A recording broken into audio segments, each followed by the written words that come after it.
Aqui é pedra fundamental, lá embaixo, Planaltina do Distrito Federal.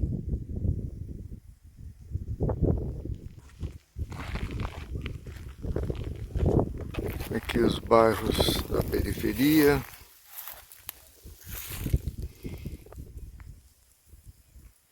Esse é o Vale do Amanhecer, onde temos a sede da religião sincrética da Tia Neiva.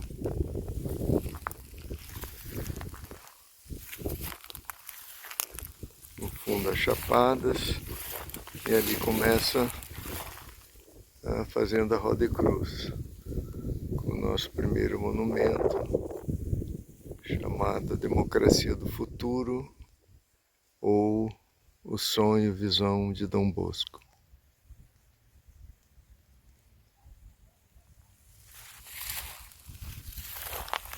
As Chapadas no horizonte, de noite dá para ver várias luzes. Agora eu não posso ir além disso porque o sol vai... É o final da tarde, o sol está bem contra a câmera. Eu vou passar só por curiosidade para ver o que acontece.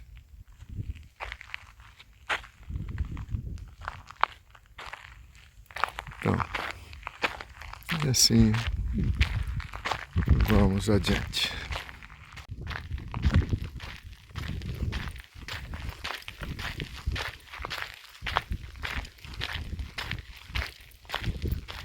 Lá embaixo, como eu disse, o Vale do Amanhecer, periferia de Planaltina do DF, e lá no fundo já a sede da região administrativa de Planaltina, Planaltina do Distrito Federal. E aqui, entrando na Fazenda São Columbano Roda e Cruz, por essa entrada aqui da Pedra Fundamental, nós já temos nosso primeiro monumento, que foi denominado de A Democracia do Futuro. Para quem conhece um pouco, é óbvio, né? Porque ele é uma árvore invertida ou uma cascata, como é chamada esse tipo de representação na ciência política. Então, aqui nós estamos entrando então no que hoje é o terreno da Fazenda São Columbano Roda e Cruz. Temos esse pequeno portão e aqui temos essa pobre plaquinha aqui que fala Democracia do Futuro. Saiba mais, rodaecruz.com. E ali o nosso monumento.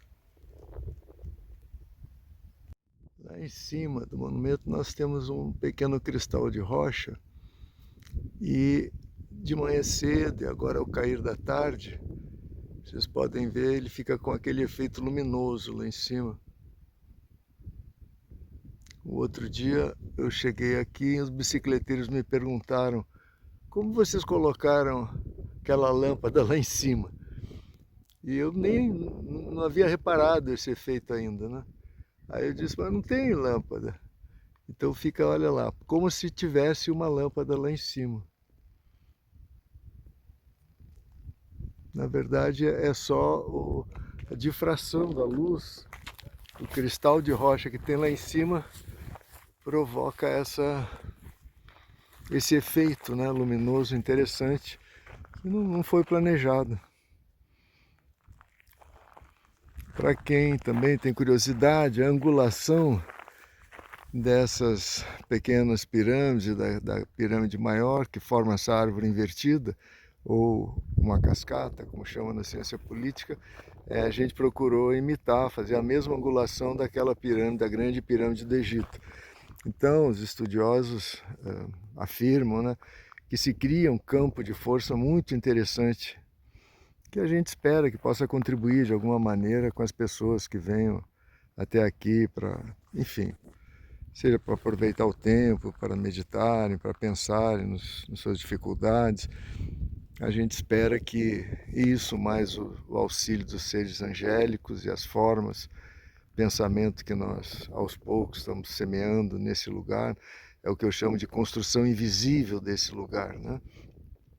Nós acreditamos que com o tempo, né, esse lugar vai ficar um lugar muito bonito, não apenas externamente, porém também internamente. E eu acho que dá para ver o efeito luminoso lá em cima. Eu queria documentar isso, não sei se já foi documentado, mas é bem interessante. À medida que o sol vai se pondo, ele vai ficando esse fogo lá dentro do cristal. É bem interessante. Uma alegria para nós, foi uma coisa, como eu disse, não planejada. Então, vamos adiante. Bom, a gente, acho que eu não preciso falar, que nós temos livros escritos e capítulos de livros escritos sobre essa forma de representação que é incrível, né? Como até hoje isso não é colocado em prática, né? Já está passando da hora da humanidade colocar em prática uma forma mais justa, mais inteligente, mais decente, como eu digo, e muito mais competente de democracia. Uma verdadeira democracia, como é o subtítulo da nossa obrinha hoje, o que há de errado com a política, fundamentos para uma verdadeira democracia, porque isso que nós temos hoje não é democracia. O que nós temos hoje, as chamadas democracias liberais, são formas de plutodemagogicracia. Se você não tem dinheiro, não está associado com quem tem dinheiro, ou você não é um belo demagogo, você não tem nenhuma chance nesse sistema, um sistema corrupto e corruptor, injusto, cruel, incompetente, enfim, todos os adjetivos de ruim,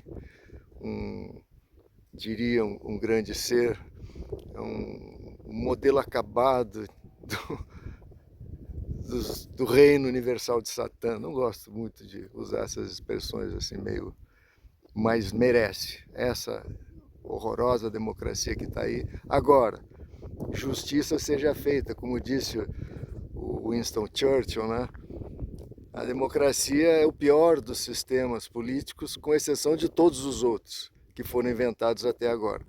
Não posso deixar de fazer essa justiça ao sistema liberal, que muito provavelmente ele está certo. Só que com o avanço da ciência nos últimos séculos, o poder econômico, a globalização e uma série de outros efeitos, né, do domínio gradual das leis que a humanidade tem alcançado, o poder de destruição, assim como o poder de construção, aumentou muito. Então nós não podemos, o mundo não pode mais tolerar um sistema tão incompetente, tão injusto, tão corrupto e corruptor como essas democracias liberais. Nós precisamos desesperadamente de novas instituições, seja no campo econômico, educacional, no campo social, no campo, enfim, dos sistemas prisionais e, sobretudo e principalmente, no campo da representação política, né? Porque todos os outros dependem, em grande medida, dessa forma de escolher os nossos ocupantes dos cargos de maior responsabilidade das grandes sociedades. Bem, esse é um resumo do resumo dessa importantíssima ópera. Aqui nesse ponto, lá no fundo, a gente pode ver, está a pedra fundamental, escondida ali já atrás das árvores daquele nosso monumento da democracia do futuro. E aqui nós estamos construindo um mirante. Aqui vai ter alguns bancos como esses que estão sendo construídos. Aqui estamos juntando material para pouco a pouco construir esses bancos. Aqui já falei em vídeos anteriores dessas trilhas que nós estamos construindo também, pouco a pouco. Aqui o início dessa trilha. Agora a parte de concreto aqui desse primeiro conjunto de degraus já foi concluída.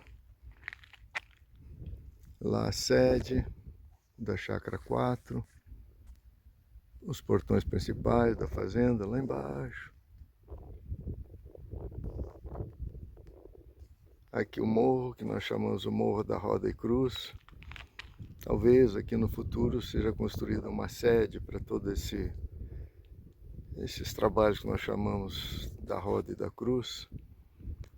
Aqui nós estamos filmando as trilhas desse pedaço da fazenda que vai ser o coração magnético, espiritual da fazenda, que nós chamamos de Jardim dos Mestres. Lá embaixo nós temos uma primeira capela em homenagem à união do budismo e do cristianismo. Lá na sede nós já mostramos, temos uma capela cristã dedicada a São Columbano e aos santos célticos. Aqui nós temos ali embaixo um jardim japonês, nossa homenagem ao Senhor Gautama e toda a grande tradição budista. Lá atrás desse morro da Roda e Cruz nós temos a torre céltica e temos uma grande figura da roda e da cruz, toda de pedra e tal. Oportunamente a gente filma. Fazer um documentário, como nós já fizemos anos atrás, mostrando o estado atual, né, da fazenda. Por enquanto é só uma pequena mostra dessas trilhas, como já falei recentemente no outro vídeo. São várias que estão sendo construídas. Algumas a gente consegue ver, se prestar um pouquinho de atenção, por aí, por lá. Outras estão em cima e subindo esse morro, a gente quase não consegue ver daqui, porque o cerrado ali já é um cerrado mais preservado, então a gente quase não enxerga as trilhas. Mas há várias, e serão construídos, como aqui serão construídos vários mirantes, para que as pessoas possam vir, descansar, pensar, refletir, meditar, orar, ou simplesmente relaxar, descansar, vendo essa vista bonita. Lá no fundo, espero que dê para ver, contra o sol, está a torre da TV. Eu quase não consigo enxergar por conta do sol já, mas lá está, a gente consegue ver. Enfim, lá pedaços já lá de Itapuã, Paranoá, Sobradinho dos Melos, essa parte chamada norte ou sul, dependendo de onde a gente estiver aqui do Distrito Federal. Se formos em direção a Formosa, por exemplo, é chamado Saída Norte, vai em direção à Bahia e todo o Nordeste e tal. E assim por diante. Aqui só para, mais uma vez, mostrar a vista. Não posso ir muito para lá, porque o sol está bem contra aqui, certamente vai ficar escura a câmera. É só para mostrar um pouquinho disso que vai ser em breve um mirante para as pessoas poderem vir, descansar e aproveitar essa vista aqui.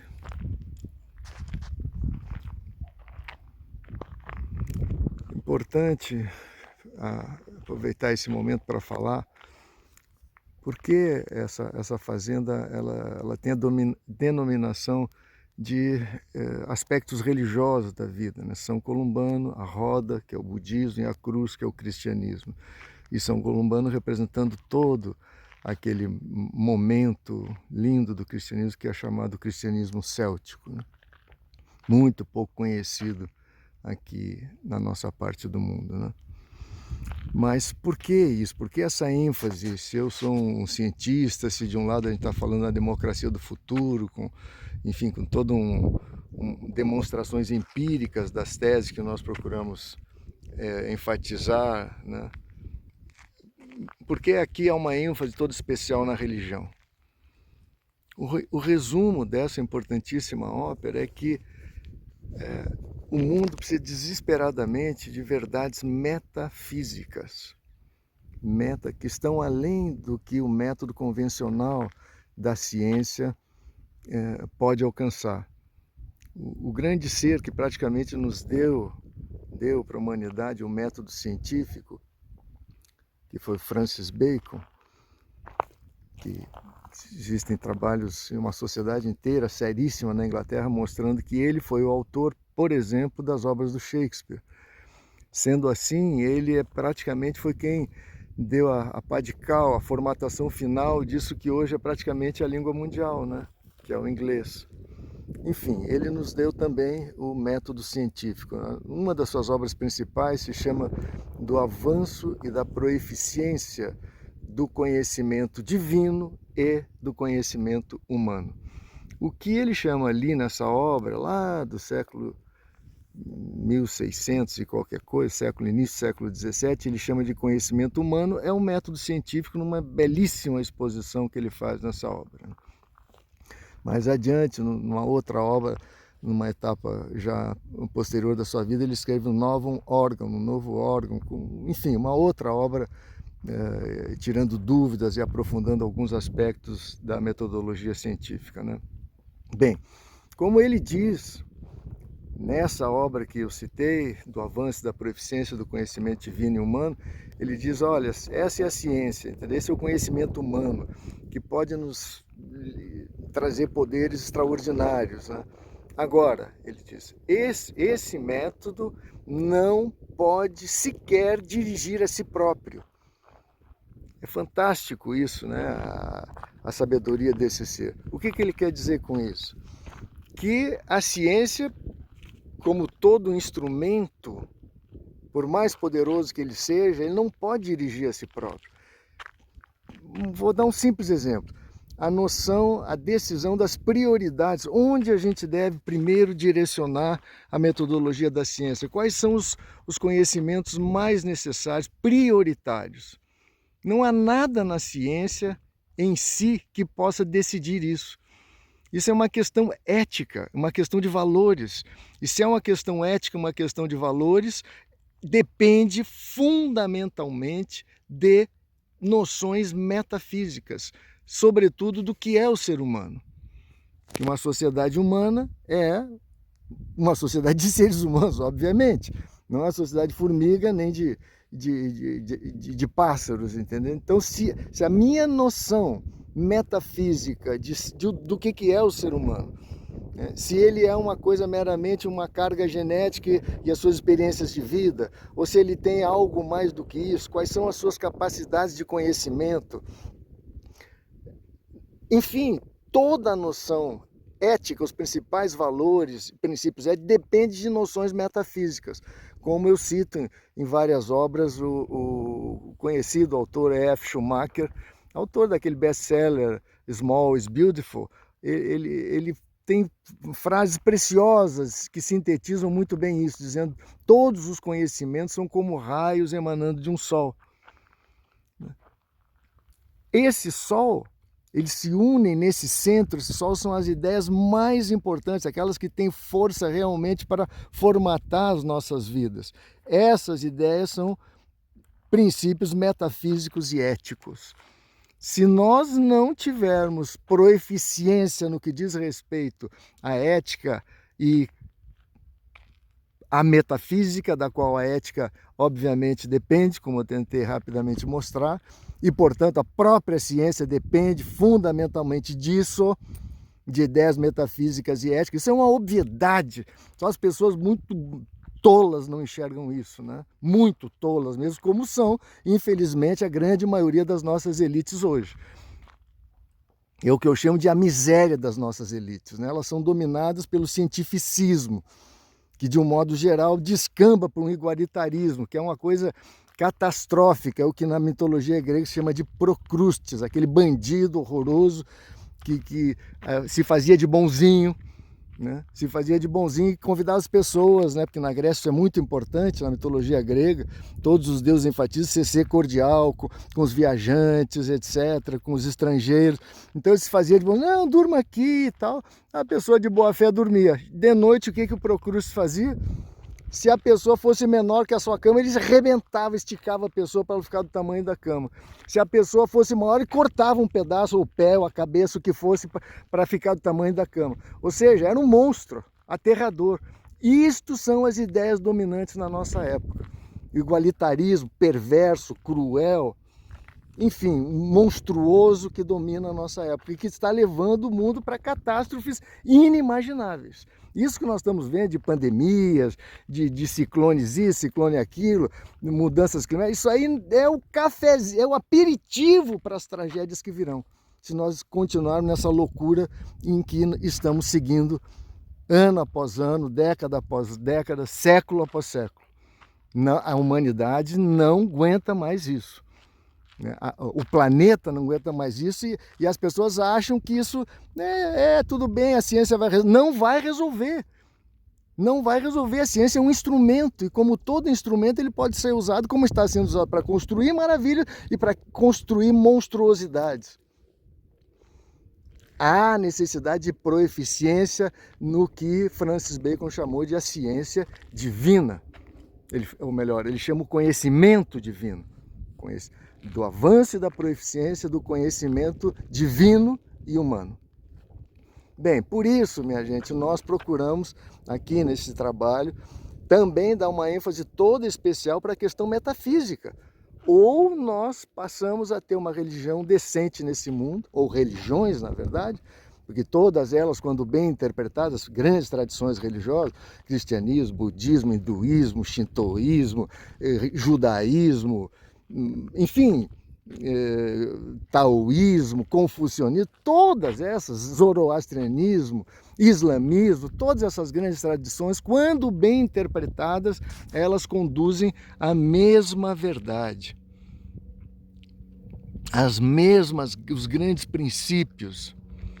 Então, e isso é uma maneira científica de nós demonstrarmos ao mundo uma série de coisas.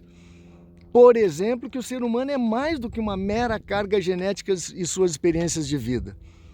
Como eu posso demonstrar isso? Estudando de forma lúcida, de uma forma não preconceituosa, as grandes tradições religiosas. Mas o que isso tem a ver? Tem tudo a ver. Porque se eu mostrar que em todos os quadrantes, em todos os tempos, os sábios da humanidade afirmaram as mesmas coisas, eu estou demonstrando que o ser humano é muito mais do que uma carga genética e suas experiências de vida. Eu estou demonstrando a existência de faculdades gnosiológicas, faculdades de conhecimento superiores à nossa mente comum, intelectiva, pensamental, baseada na memória, na acumulação, etc, etc.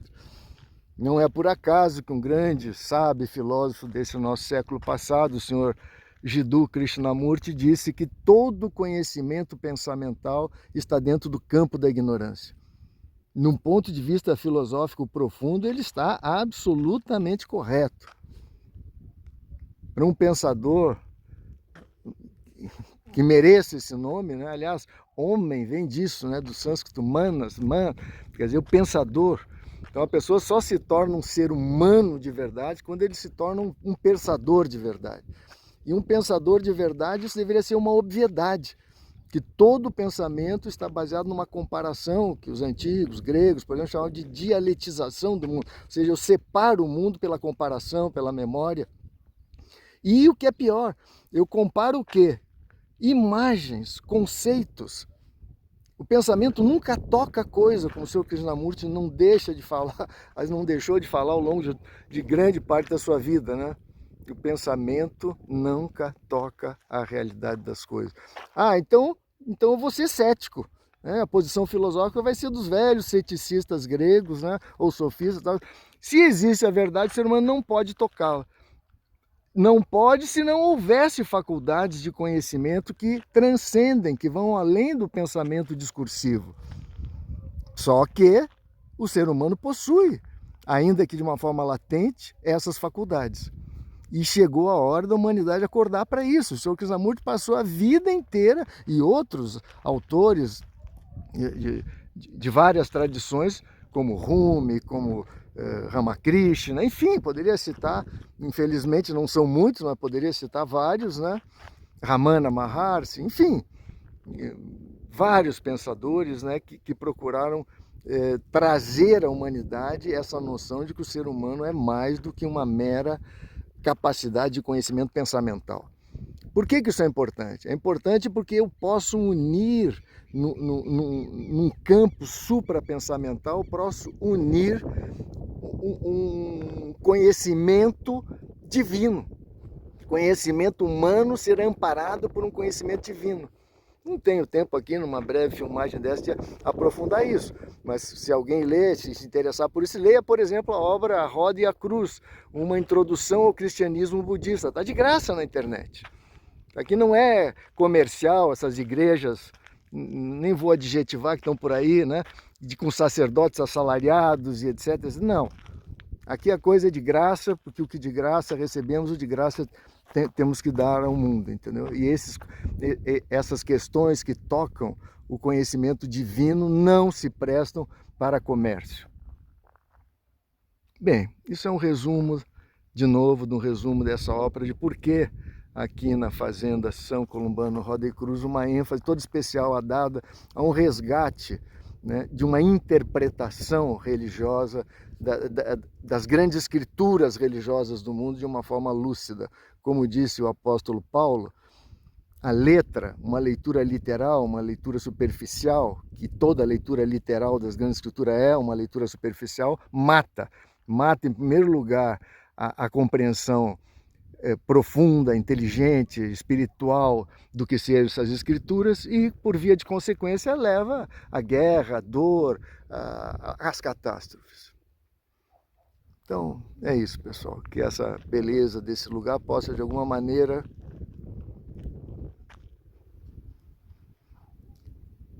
homenagear aqueles que, a duras penas, tentaram trazer esse conhecimento para a humanidade.